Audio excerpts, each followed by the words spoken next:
말 한마디가 가족을 떠나게 만들 수 있습니다. 믿기 어렵지만 실제로 일어나는 일입니다. 69세 강미숙 씨는 딸에게 단 한 문장을 말했습니다.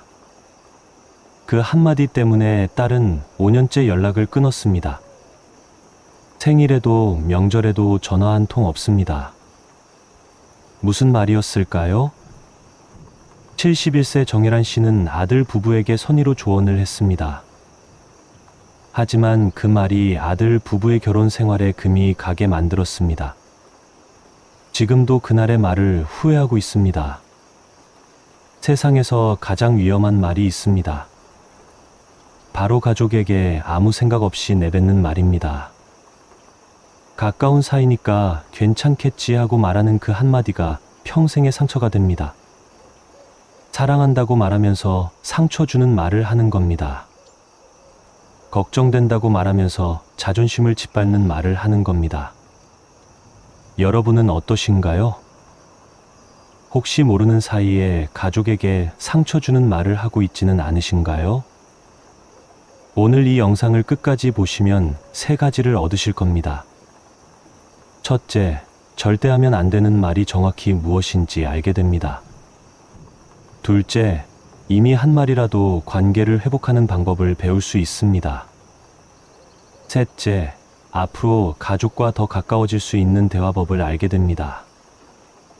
자세한 이야기에 앞서 동영상 제작에 큰 도움이 되는 구독과 좋아요 한 번씩 부탁드리겠습니다. 마음을 따뜻하게 이어주는 영상을 더 빠르게 받아보실 수 있습니다. 지금 바로 시작하겠습니다.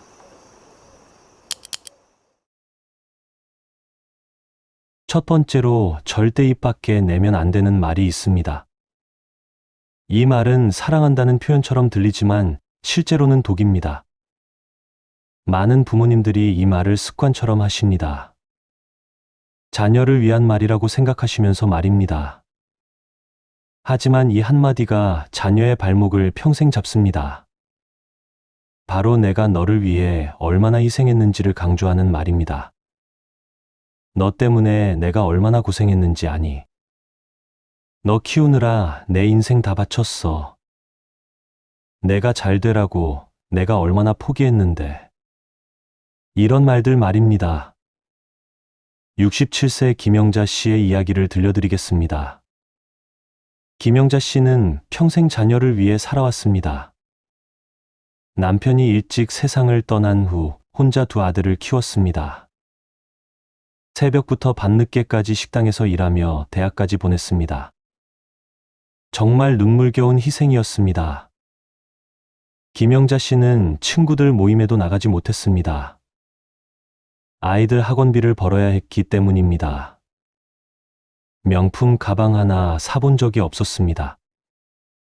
여행 한 번 제대로 가본 적도 없었습니다. 모든 걸 자녀를 위해 쏟아부었습니다. 큰아들이 결혼을 하고 손주가 태어났습니다. 김영자 씨는 너무나 행복했습니다. 이제 고생한 보람이 있다는 생각이 들었습니다. 그런데 어느 날 큰아들이 이사를 간다고 했습니다. 회사 때문에 다른 도시로 가야 한다는 겁니다. 김영자 씨는 그 순간 참았던 말을 쏟아냈습니다. 엄마가 너 키우느라 얼마나 고생했는데 이제 멀리 가버리니. 친구들은 다 자식 더 꾸며 사는데 난 뭐니. 너희 아버지 일찍 돌아가셔서 내가 얼마나 힘들었는지 아니. 내가 재혼도 안 하고 너희만 보고 살았는데. 명품 가방 하나 안 사고 여행 한 번 안 가고 모은 돈이 다 너희 학비였어. 이제 손주 얼굴이나 자주 보게 해줘야 하는 거 아니니. 그 말을 들은 아들은 아무 말도 하지 못했습니다. 가슴이 답답하고 숨이 막혔습니다. 어머니의 희생을 모르는 게 아니었습니다. 하지만 그 희생이 자꾸만 비처럼 느껴졌습니다. 결국 이사는 갔지만 그 후로 연락이 뜸해졌습니다. 명절에도 핑계를 대고 오지 않았습니다. 전화를 해도 통화 시간이 점점 짧아졌습니다. 김영자 씨는 이해할 수 없었습니다. 사실을 말했을 뿐인데 왜 아들이 피하는지 말입니다. 밤마다 혼자 울면서 원망스러운 마음이 들었습니다. 이렇게 키웠는데 효도는커녕 연락도 제대로 안 한다고 말입니다. 그런데 1년 후 작은 아들이 조심스럽게 말했습니다. 어머니, 형이 요즘 많이 힘들어해요. 어머니를 만나는 게 너무 부담스럽대요. 만날 때마다 죄책감이 든다고 하더라고요. 자기 인생을 사는 게 어머니를 배신하는 것 같다고요. 아내한테도 미안하고 아이들한테도 미안하대요.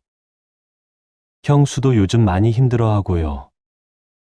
그 말을 듣고 김영자 씨는 깜짝 놀랐습니다. 자신의 말이 아들에게 얼마나 큰 짐이 되었는지 몰랐던 겁니다. 사랑한다고 한 말이 독이 되었다는 걸 그때 깨달았습니다. 71세 박순희 씨도 비슷한 경험을 했습니다. 박순희 씨는 딸 하나를 키웠습니다. 남편과 이혼하고 혼자 딸을 키웠습니다. 힘든 시간이었지만 딸만 보고 견뎠습니다. 딸아이가 어릴 때부터 이런 말을 자주 했습니다. 엄마가 너 하나 잘 키우려고 재혼도 안 했어. 내가 상처받을까 봐 혼자 살았던 거야.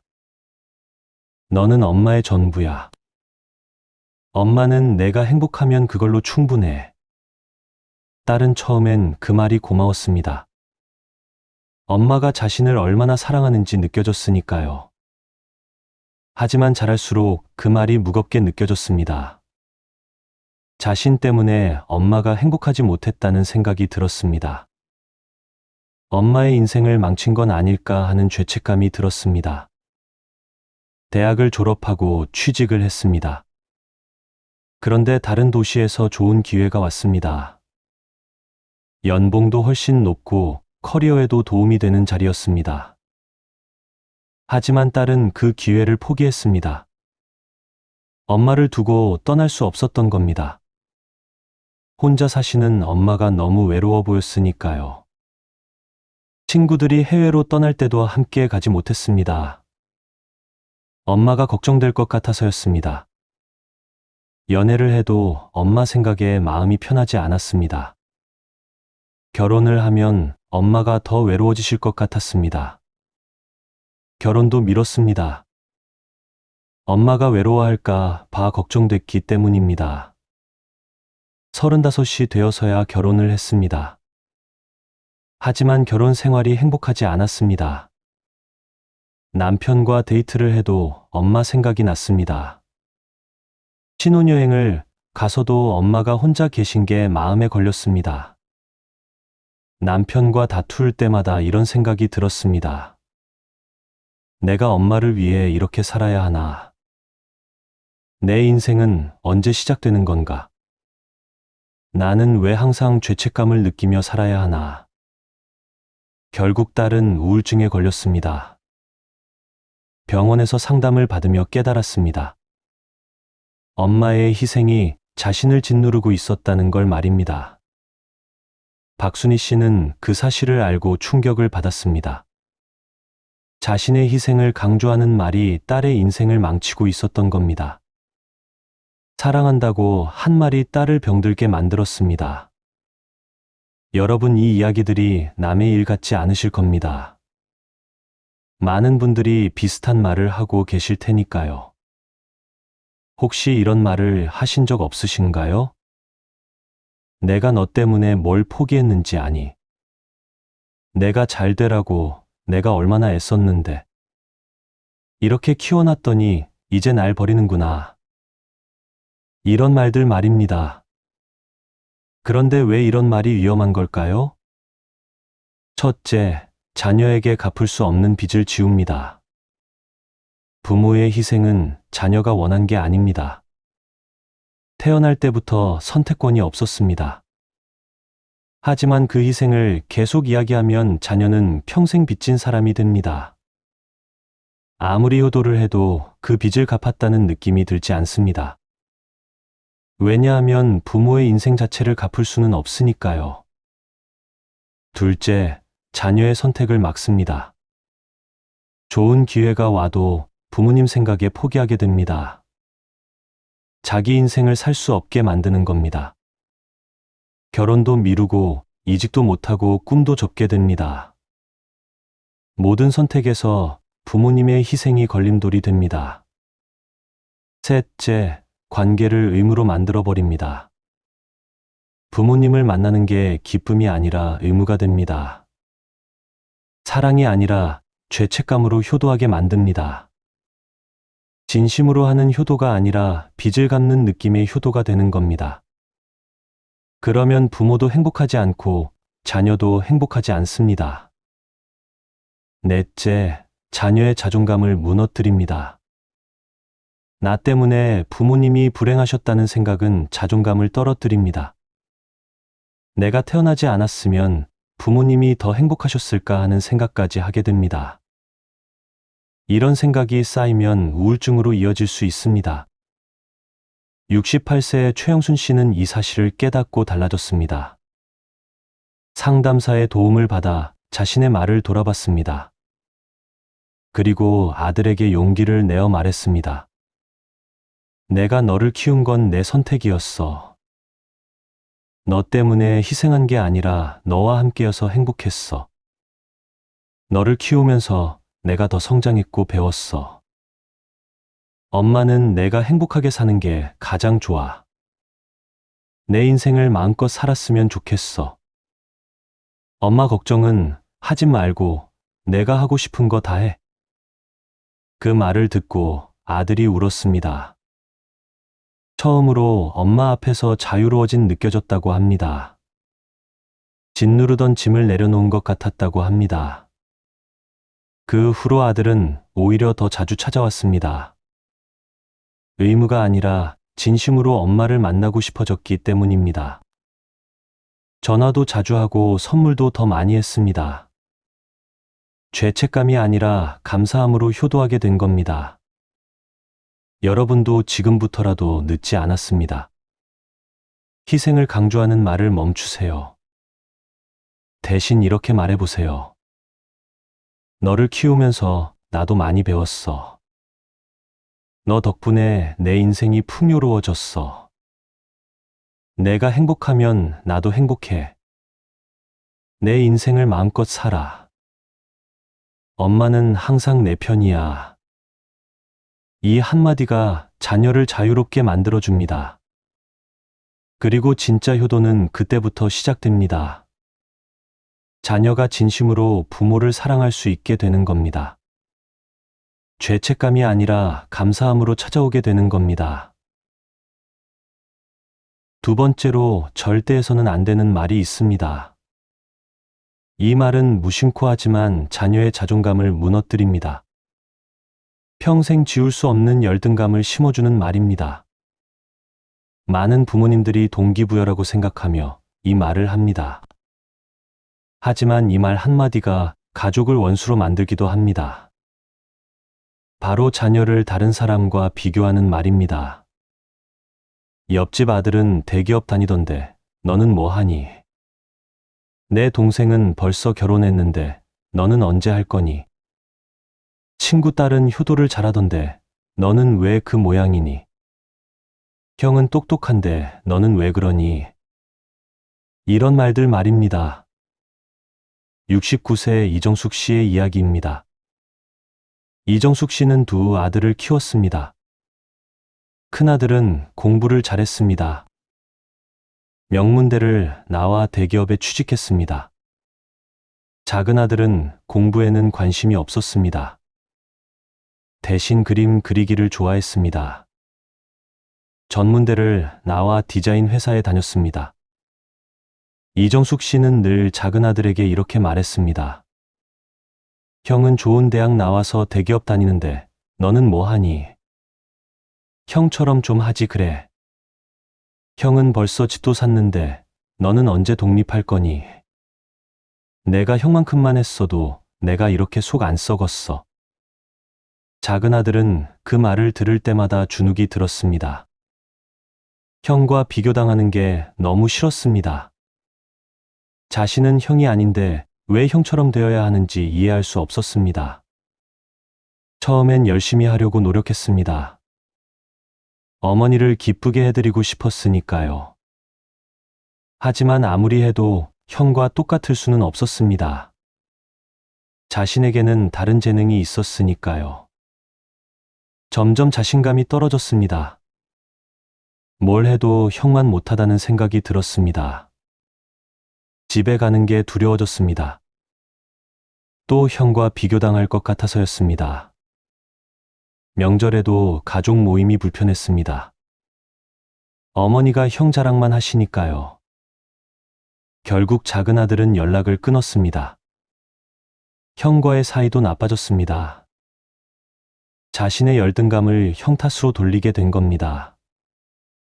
이정숙 씨는 이해할 수 없었습니다. 그저 동기부여를 하려고 한 말이었는데 말입니다. 작은 아들이 더 잘 되라고 한 말이었는데 오히려 관계가 망가졌습니다. 70세 정미숙 씨는 딸을 다른 집 자녀와 비교했습니다. 정미숙 씨의 딸은 간호사였습니다. 성실하게 일하며 꾸준히 돈을 모았습니다. 하지만 정미숙 씨는 늘 불만이었습니다. 친구의 딸은 의사였기 때문입니다. 친구 모임에 나가면 늘 그 이야기가 나왔습니다. 우리 딸이 의사인데 요즘 병원이 잘 돼서 말이야. 작년에 강남에 집을 샀대. 해외여행도 자주 보내주더라고. 정미숙 씨는 그 말을 들을 때마다 속상했습니다. 집에 와서 딸에게 이렇게 말했습니다. 옆집 딸은 의사가 되어서 부모 효도 제대로 하던데. 너도 그때 공부 좀 더 열심히 할 걸 그랬어. 간호사가 뭐가 대단하다고. 친구들 앞에서 창피해 죽겠어. 딸은 그 말을 듣고 가슴이 무너졌습니다. 자신이 밤낮으로 환자를 돌보며 일하는 게 부끄러운 일인가 싶었습니다. 열심히 살아온 삶이 가치 없게 느껴졌습니다. 엄마 앞에서는 항상 부족한 사람이 되는 것 같았습니다. 명절 때마다 엄마가 친척들 앞에서 말했습니다. 아이고, 우리 딸은 그냥 간호사야. 의사가 되었으면 좋았을 텐데. 요즘 애들은 공부를 안 해서 큰일이야. 딸은 그 자리에서 모욕감을 느꼈습니다. 자신의 직업이 부끄러운 게 아니라 엄마가 부끄러워졌습니다. 결국 딸은 명절에도 가지 않게 되었습니다. 전화도 최소한으로만 받았습니다. 정미숙 씨는 억울했습니다. 사실을 말했을 뿐인데 딸이 왜 화를 내는지 이해할 수 없었습니다. 72세 강희순 씨는 며느리를 시집 식구와 비교했습니다. 아들의 결혼식 날 시댁 쪽 하객이 많았습니다. 시댁은 부유한 집안이었고 친척도 많았습니다. 강희순 씨는 그때부터 늘 이런 말을 했습니다. 시댁은 돈도 많고 좋더라. 너희 시어머니는 명품 가방도 많이 가지고 계시더라. 시댁에서는 신혼집도 마련해 주시고. 우리는 그런 거 못 해줘서 미안하구나. 며느리는 그 말을 들을 때마다 불편했습니다. 자신의 친정이 무시당하는 것 같았습니다. 강희순 씨는 비교를 계속했습니다. 시어머니는 요리도 잘하시더라. 시댁 음식은 정갈하고 맛있던데. 명절 음식도 시댁 게 더 맛있지. 며느리는 점점 화가 났습니다. 자신의 가족이 열등한 것처럼 말하는 게 싫었습니다. 결국 며느리는 강희순 씨를 피하게 되었습니다. 아들에게 시댁 방문을 줄이자고 했습니다. 강희순 씨는 왜 며느리가 자신을 싫어하는지 몰랐습니다. 칭찬하려고 한 말이었는데 말입니다. 여러분 이런 말 하신 적 없으신가요? 누구는 이렇게 하던데 너는 왜 그러니? 형제자매 중 누구는 이런데 너는 저런데. 다른 집은 이렇게 하던데. 이런 비교의 말들 말입니다. 그런데 왜 비교하는 말이 위험할까요? 첫째, 자녀의 정체성을 부정합니다. 자녀는 다른 사람이 아니라 자기 자신입니다. 하지만 계속 비교당하면 자기 자신을 잃어버립니다. 다른 사람처럼 되어야 한다는 강박이 생깁니다. 자신의 장점과 개성이 무시당하는 느낌을 받습니다. 둘째, 열등감을 심어줍니다. 아무리 잘해도 누군가보다 못하다는 생각이 듭니다. 비교당하는 경험이 쌓이면 자존감이 무너집니다. 뭘 해도 부족하다는 생각에 아예 시도조차 하지 않게 됩니다. 셋째, 가족 간의 갈등을 만듭니다. 형제자매끼리 비교하면 서로 미워하게 됩니다. 원래는 가까웠던 사이도 경쟁 상대가 되어버립니다. 비교당한 자녀는 비교 대상이 된 사람을 원망하게 됩니다. 넷째, 부모와의 관계를 끊게 만듭니다. 계속 비교당하면 부모를 만나는 게 고통이 됩니다. 만날 때마다 상처받으니까 아예 피하게 되는 겁니다. 효도하고 싶어도 마음이 다치게 됩니다. 다섯째, 자녀의 노력을 무시합니다. 자녀 나름대로 열심히 살고 있는데 그게 인정받지 못합니다. 다른 사람과 비교하면 자녀의 노력은 보이지 않습니다. 그저 결과만 보고 부족하다고 말하게 됩니다. 66세 윤미란 씨는 이 사실을 깨닫고 변했습니다. 두 딸을 늘 비교했던 자신을 반성했습니다. 큰 딸에게 진심으로 사과했습니다. 내가 얼마나 열심히 살아왔는지 이제야 알겠어. 동생과 비교한 건 정말 잘못이었어. 너는 내 자신으로 충분히 훌륭해. 내 나름의 방식으로 최선을 다하고 있잖아. 엄마가 그걸 못 봤던 거야. 앞으로는 너를 있는 그대로 사랑할게. 큰딸은 그 말을 듣고 눈물을 흘렸습니다. 평생 기다렸던 말이었습니다. 그 후 모녀 관계가 완전히 달라졌습니다. 큰딸이 먼저 연락하기 시작했습니다. 명절에도 웃으며 집에 왔습니다. 비교가 사라지니 자매 간의 사이도 좋아졌습니다. 여러분도 오늘부터 비교를 멈추세요. 자녀는 다른 누구도 아닌 바로 그 사람입니다. 그 자체로 소중하고 가치 있는 존재입니다. 대신 이렇게 말해보세요. 너는 내 방식대로 잘하고 있어. 내가 걸어온 길이 자랑스러워.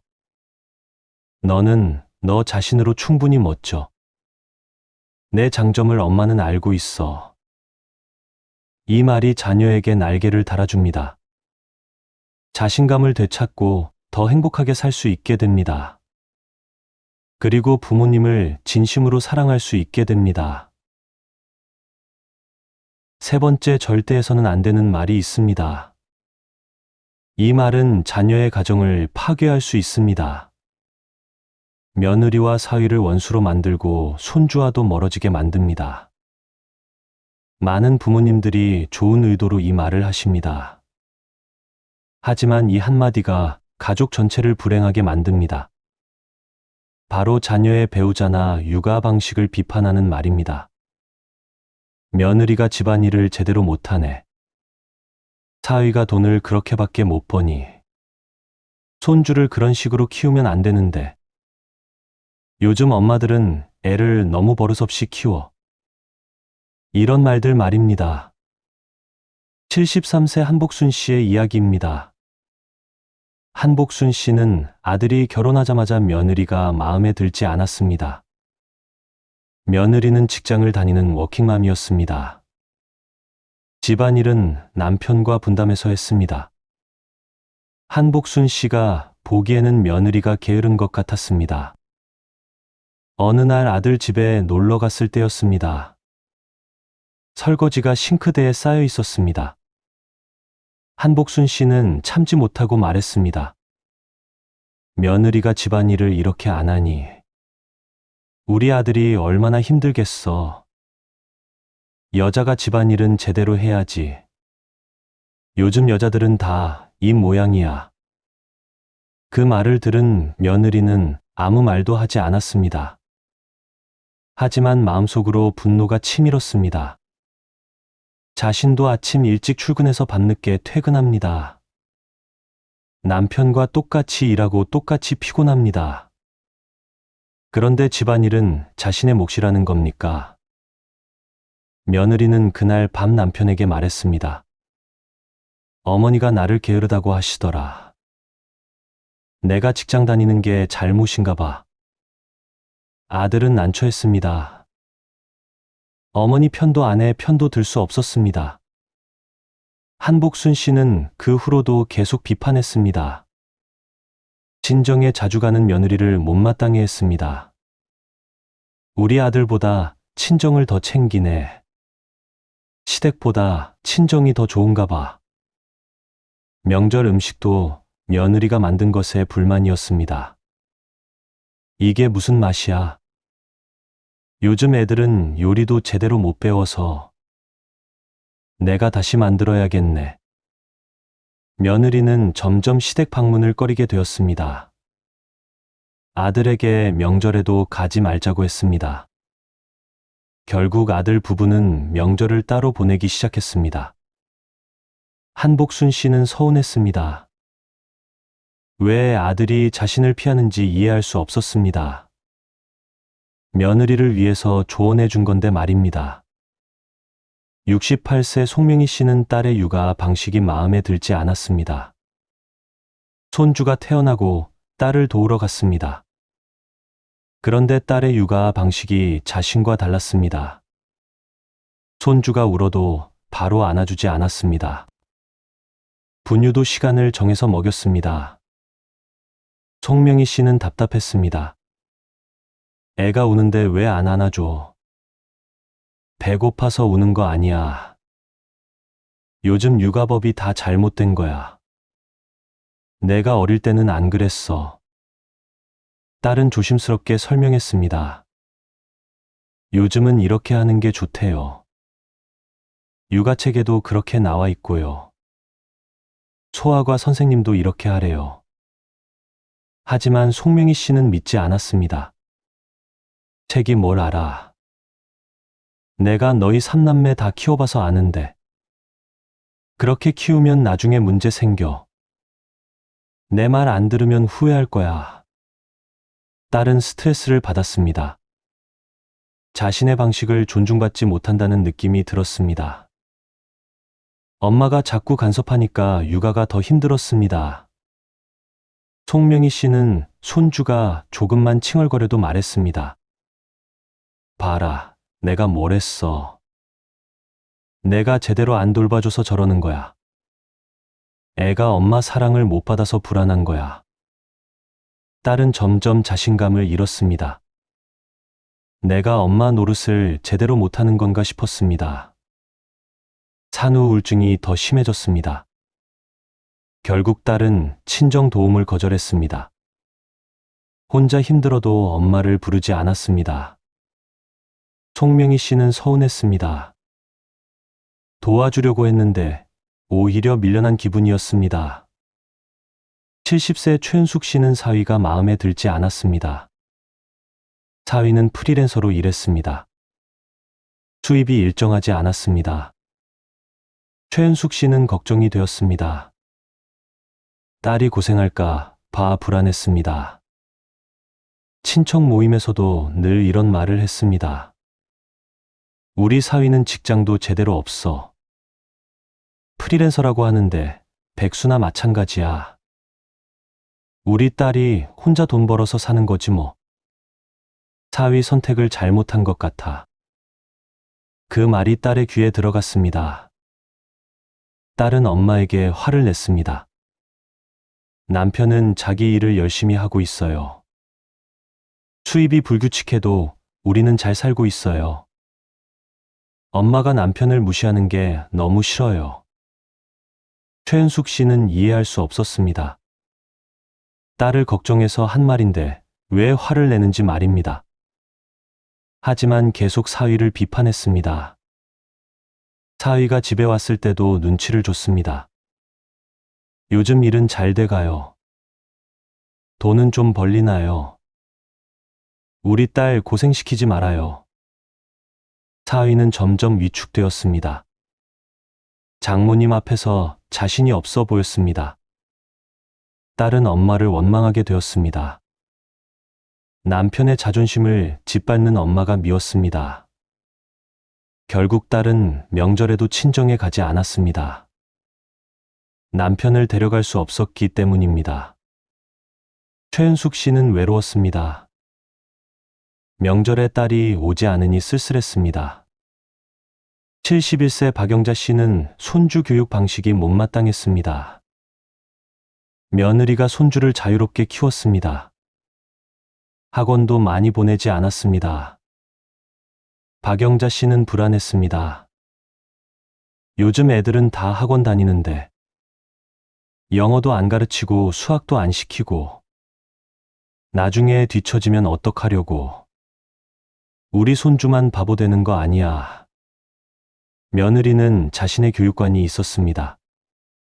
아이가 행복하게 자라는 게 중요하다고 생각했습니다. 하지만 박영자 씨는 계속 간섭했습니다. 친구 손주는 벌써 영어 유치원 다닌대. 피아노도 배우고 수영도 배운대. 우리 손주는 왜 아무것도 안 배워? 며느리가 게을러서 그런 거 아니야. 며느리는 참다 못해 말했습니다. 제 아이는 제가 키우겠습니다. 어머니 방식대로 키우고 싶지 않아요.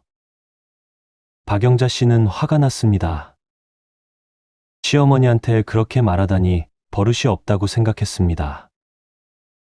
아들에게 전화해서 며느리 뒷담화를 했습니다. 내 와이프 버릇 없어. 손주 교육도 제대로 안 시키고 내가 봐도 답답해 죽겠어. 아들은 난처했습니다. 어머니와 아내 사이에서 힘들었습니다. 결국 아들은 어머니에게 말했습니다. 어머니 제발 아내 육아에 간섭하지 마세요. 저희가 알아서 할게요. 박영자 씨는 섭섭했습니다. 아들이 며느리 편만 든다고 생각했습니다. 여러분 이런 말들 하신 적 없으신가요? 며느리 사위가 뭘 잘못하면 바로 지적하는 말. 손주 육아에 이래라 저래라 간섭하는 말. 자녀 부부의 생활 방식을 비판하는 말. 이런 말들 말입니다. 그런데 왜 이런 말이 위험할까요? 첫째, 자녀의 가정을 흔듭니다. 며느리나 사위를 비판하면 부부 사이가 나빠집니다. 자녀는 배우자와 부모님 사이에서 고통받습니다. 결국 가정의 평화가 깨집니다. 둘째, 며느리 사위의 자존심을 상하게 합니다. 시댁이나 처가에서 무시당하면 관계가 나빠집니다. 며느리 사위가 부모님을 피하게 됩니다. 자녀도 덩달아 부모님과 멀어지게 됩니다. 셋째, 육아 간섭은 자녀의 부모 역할을 부정합니다. 자녀도 이제 부모입니다. 자신만의 방식으로 아이를 키울 권리가 있습니다. 하지만 계속 간섭하면 자신감을 잃게 됩니다. 넷째, 손주와의 관계도 나빠집니다. 부모와 조부모 사이가 나쁘면 손주도 눈치를 봅니다. 할머니, 할아버지를 편하게 대하지 못하게 됩니다. 결국 손주와도 멀어지는 겁니다. 다섯째, 자녀를 불효자로 만듭니다. 비판을 계속하면 자녀가 부모를 피하게 됩니다. 효도하고 싶어도 배우자 때문에 못하게 됩니다. 가족 전체가 불행해지는 겁니다.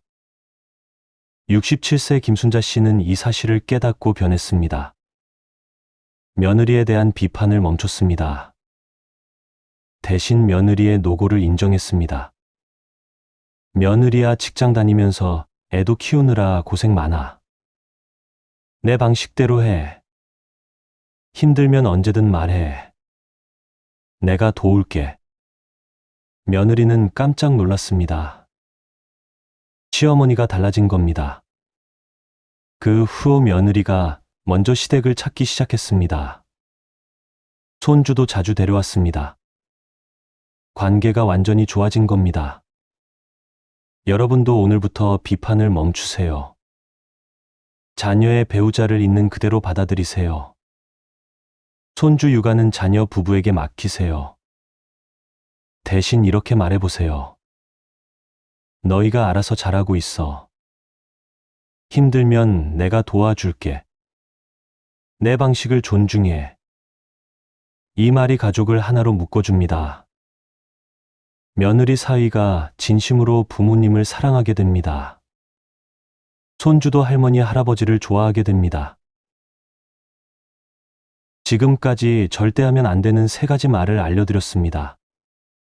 첫째, 희생을 강조하는 말. 둘째, 다른 사람과 비교하는 말. 셋째, 배우자나 육아 방식을 비판하는 말. 이 3가지 말에 공통점이 있습니다. 모두 사랑한다는 이름으로 하는 말이라는 겁니다. 자녀를 위한다고 생각하며 하는 말입니다. 하지만 결과는 정반대입니다. 사랑이 상처가 되고 관계가 무너집니다. 그렇다면 어떻게 해야 할까요?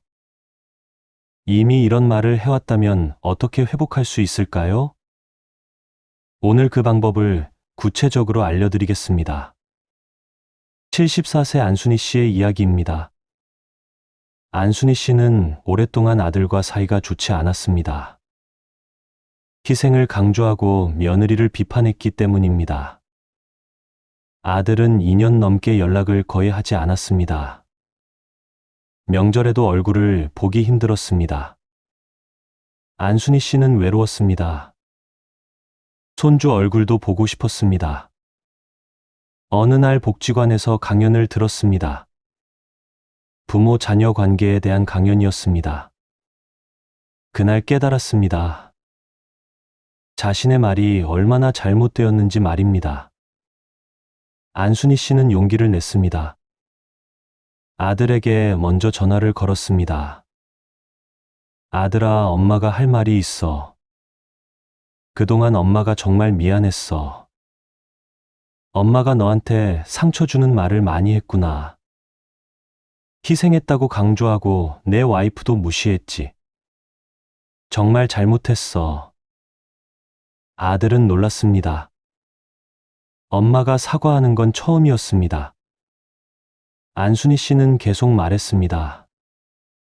엄마가 너를 키운 건 엄마의 선택이었어. 너 때문에 희생한 게 아니야. 너와 함께여서 행복했어.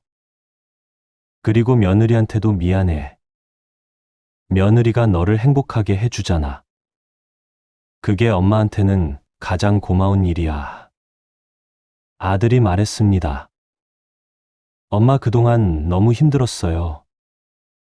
엄마를 만나는 게 부담스러웠어요.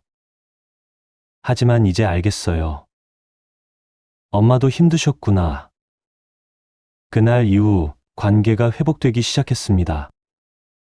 천천히 조금씩 가까워졌습니다. 69세 정혜숙 씨도 비슷한 경험을 했습니다. 딸과 3년 동안 거의 연락이 끊겼었습니다. 비교하는 말을 너무 많이 했기 때문입니다. 정혜숙 씨는 딸에게 편지를 썼습니다. 사랑하는 딸에게. 엄마가 평생 너를 다른 사람과 비교했구나. 그게 얼마나 너를 아프게 했는지 이제야 알았어. 너는 내 자신으로 충분히 멋진 사람이야. 엄마가 그걸 못 봤던 거야. 정말 미안해. 내가 걸어온 길이 자랑스러워. 내 방식대로 행복하게 살아줘. 그게 엄마가 바라는 전부야. 딸은 그 편지를 받고 울었습니다. 평생 듣고 싶었던 말이었습니다. 한 달 후 딸이 먼저 연락했습니다. 엄마 보고 싶어요. 이제 만날 수 있을 것 같아요. 관계는 천천히 회복되었습니다. 완전히 예전으로 돌아가지는 못했지만 조금씩 나아졌습니다. 여러분도 관계를 회복할 수 있습니다. 지금부터라도 늦지 않았습니다. 구체적인 방법을 알려드리겠습니다. 첫 번째, 진심으로 사과하세요. 변명하지 말고 인정하는 겁니다. 엄마가 잘못했어. 그동안 너한테 상처 주는 말을 많이 했구나. 정말 미안해. 이 한마디가 시작입니다. 자존심 때문에 사과 못 하시나요? 하지만 생각해 보세요. 자존심이 중요한가요? 자녀가 중요한가요? 사과는 약함이 아니라 용기입니다. 관계를 회복하려는 사랑의 표현입니다. 두 번째, 자녀의 마음을 들어주세요. 내 입장만 말하지 마세요. 자녀가 얼마나 힘들었는지 들어주는 겁니다.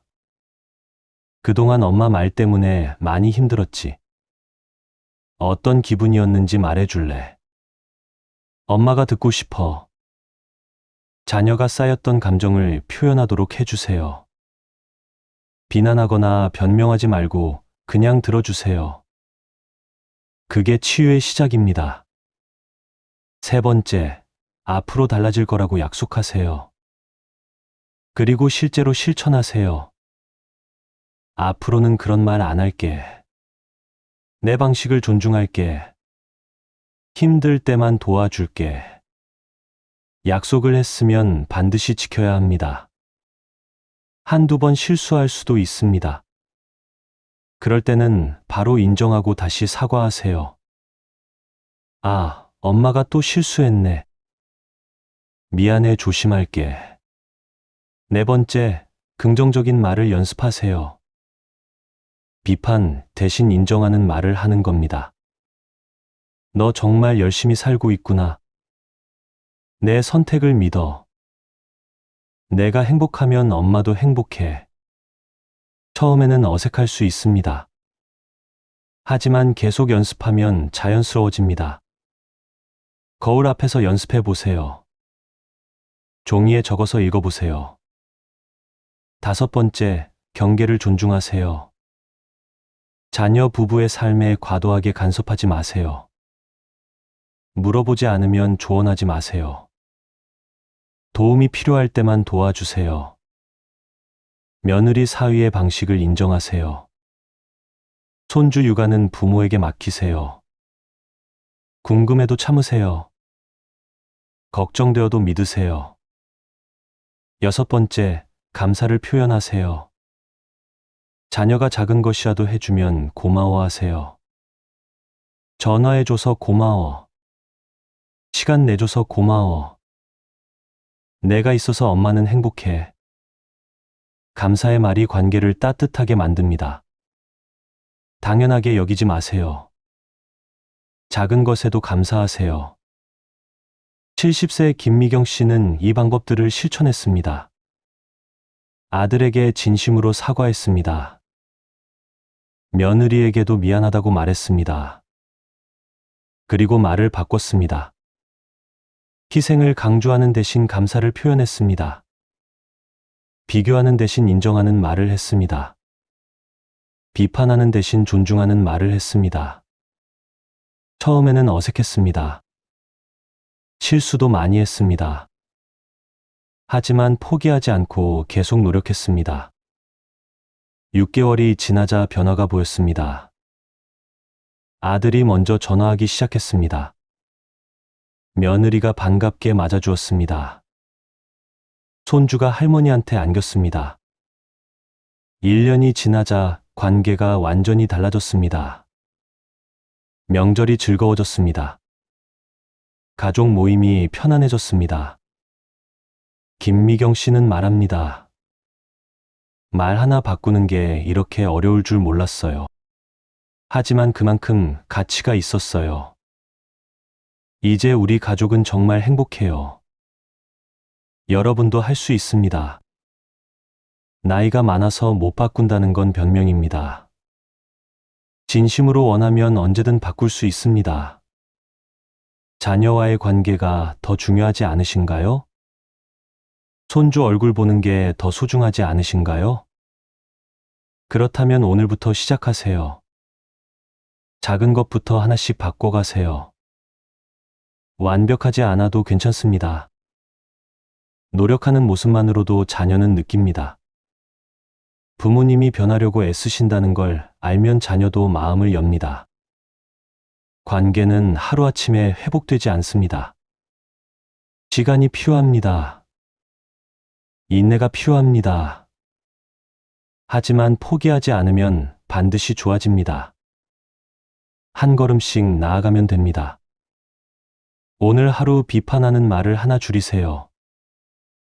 내일은 긍정적인 말을 하나 더 하세요.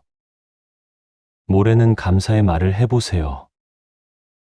이렇게 하루하루 쌓이면 관계가 변합니다. 72세 이영희 씨가 말했습니다. 처음에는 너무 어려웠어요. 평생 하던 말버릇을 바꾸는 게 쉽지 않더라고요. 하지만 딸의 웃는 얼굴을 보고 싶었어요. 손주를 안아보고 싶었어요. 그래서 계속 노력했어요. 지금은 정말 행복해요. 딸이 매일 전화해요. 손주가 할머니 보고 싶다고 해요. 이게 다 제가 말을 바꿨기 때문이에요.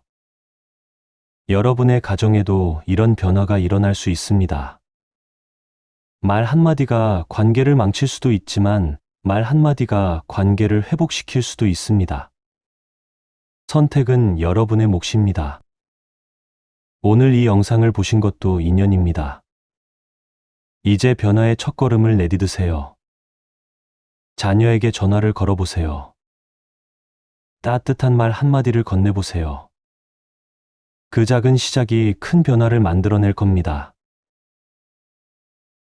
오늘 우리는 입이 찢어져도 가족에게 하면 안 되는 3가지 말을 알아봤습니다. 첫째, 내가 너를 위해 얼마나 희생했는지를 강조하는 말. 둘째, 자녀를 다른 사람과 비교하는 말. 셋째, 자녀의 배우자나 육아 방식을 비판하는 말. 이 3가지 말이 얼마나 위험한지 보셨습니다. 사랑한다는 이름으로 한 말이 독이 되어 관계를 망가뜨립니다. 자녀를 떠나게 만들고 가족을 불행하게 만듭니다. 하지만 희망이 있습니다. 말을 바꾸면 관계가 회복됩니다. 늦었다고 생각할 때가 가장 빠른 때입니다. 75세 조영숙 씨의 이야기를 마지막으로 들려드리겠습니다. 조영숙 씨는 3자녀를 두었습니다. 하지만 3자녀 모두와 사이가 좋지 않았습니다. 희생을 강조하고 비교하고 비판했기 때문입니다. 명절에도 자녀들이 오지 않았습니다. 손주들 얼굴도 1년에 한두 번밖에 못 봤습니다. 조영숙 씨는 너무 외로웠습니다. 혼자 밥을 먹을 때마다 눈물이 났습니다. 왜 이렇게 되었는지 이해할 수 없었습니다. 자녀들을 위해 평생을 살았는데 말입니다. 어느 날 성당에서 신부님과 상담을 했습니다. 신부님은 조용히 물었습니다. 혹시 자녀들에게 어떤 말을 자주 하셨나요? 조영숙 씨는 생각해 봤습니다. 너희 키우느라 내가 얼마나 고생했는지 아니. 큰애는 잘하는데 너는 왜 그러니? 며느리가 집안일을 제대로 못하네. 이런 말들을 자주 했다는 걸 깨달았습니다. 신부님은 말했습니다. 그 말들이 자녀들을 떠나게 만든 겁니다. 이제 말을 바꿔보세요. 조영숙 씨는 반신반의했습니다. 말을 바꾸는 게 뭐가 중요하다고 관계가 회복될까 싶었습니다. 하지만 다른 방법이 없었습니다. 조영숙 씨는 용기를 냈습니다. 첫째, 딸에게 먼저 편지를 썼습니다. 사랑하는 딸에게. 엄마가 평생 잘못된 말만 했구나. 희생했다고 강조하고 동생과 비교하고. 정말 미안해.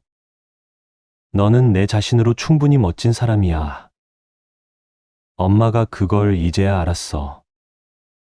내가 행복하면 그게 엄마한테는 가장 큰 효도야.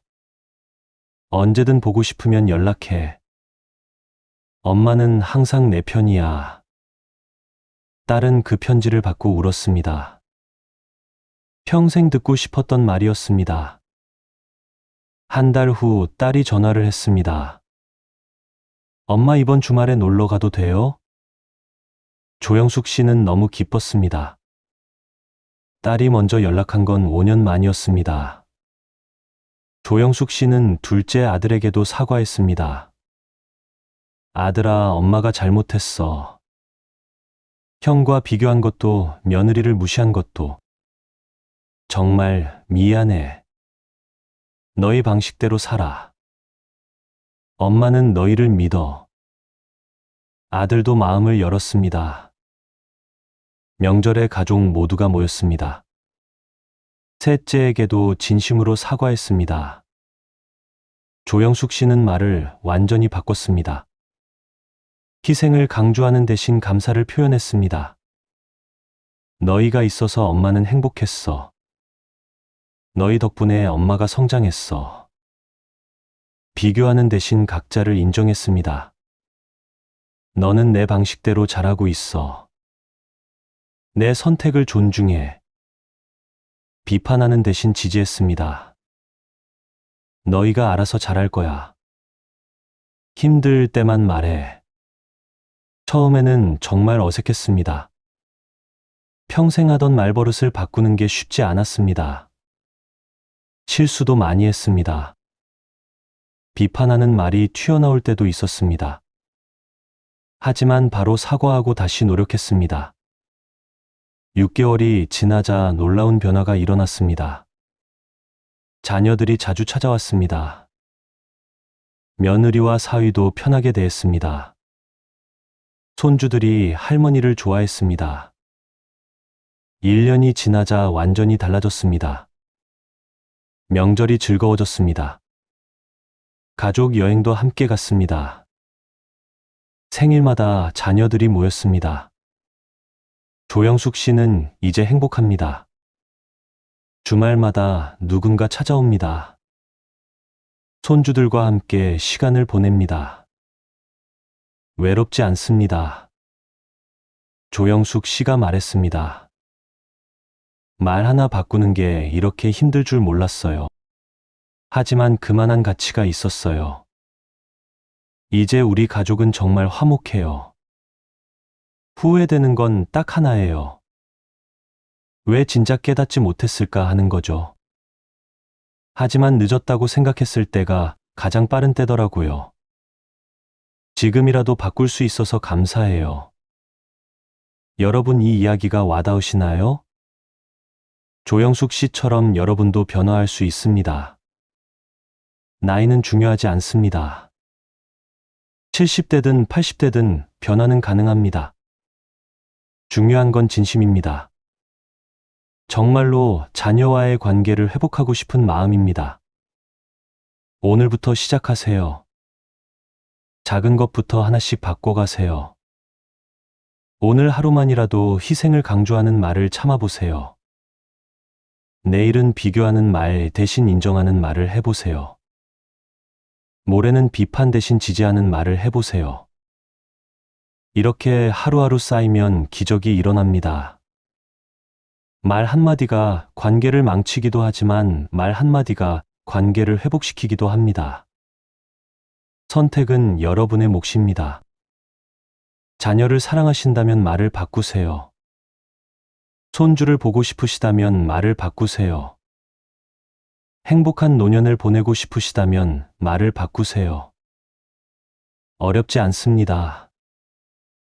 희생 대신 감사를, 비교 대신 인정을, 비판 대신 지지를. 이 세 가지만 기억하세요. 그리고 실천하세요. 완벽하지 않아도 괜찮습니다. 실수해도 괜찮습니다. 중요한 건 노력하는 모습입니다. 자녀는 그 마음을 알아봅니다. 부모님이 변하려고 애쓰신다는 걸 느낍니다. 그러면 자녀도 마음을 엽니다. 관계는 조금씩 회복됩니다. 시간이 걸리더라도 포기하지 마세요. 한 걸음씩 나아가면 됩니다. 언젠가는 반드시 좋아집니다. 그날이 올 때까지 계속 노력하세요. 여러분은 충분히 할 수 있습니다. 평생 자녀를 키우신 분들입니다. 이제 조금만 더 힘을 내세요. 말을 바꾸는 그 힘만 내시면 됩니다. 그러면 남은 인생이 행복해집니다. 자녀와 함께 웃을 수 있습니다. 손주들과 즐거운 시간을 보낼 수 있습니다. 그게 진짜 효도입니다. 자녀가 죄책감이 아니라 사랑으로 찾아오는 것. 의무가 아니라 기쁨으로 효도하는 것. 그게 부모와 자녀 모두가 행복한 길입니다. 오늘 이 영상이 여러분께 작은 도움이 되었기를 바랍니다. 가족과의 관계를 돌아보는 계기가 되었기를 바랍니다. 그리고 변화의 첫걸음을 내딛는 용기가 생기셨기를 바랍니다. 구독과 좋아요 부탁드립니다. 여러분의 응원이 더 좋은 영상을 만드는 힘이 됩니다. 댓글로 여러분의 이야기도 들려주세요. 함께 나누고 함께 성장하면 좋겠습니다. 이 영상이 도움이 되셨다면 주변 분들과도 공유해 주세요. 같은 고민을 하시는 분들에게 희망이 될 수 있습니다. 귀중한 시간을 내어 끝까지 함께 해 주셔서 진심으로 감사드립니다. 여러분의 하루하루가 따뜻하고 행복하길 바랍니다. 가족과의 관계가 더욱 돈독해지길 바랍니다. 말 한마디로 시작되는 기적을 경험하시길 바랍니다. 오늘도 수고 많으셨습니다. 항상 건강하시고 행복하세요. 다음 영상에서 또 만나 뵙겠습니다. 감사합니다.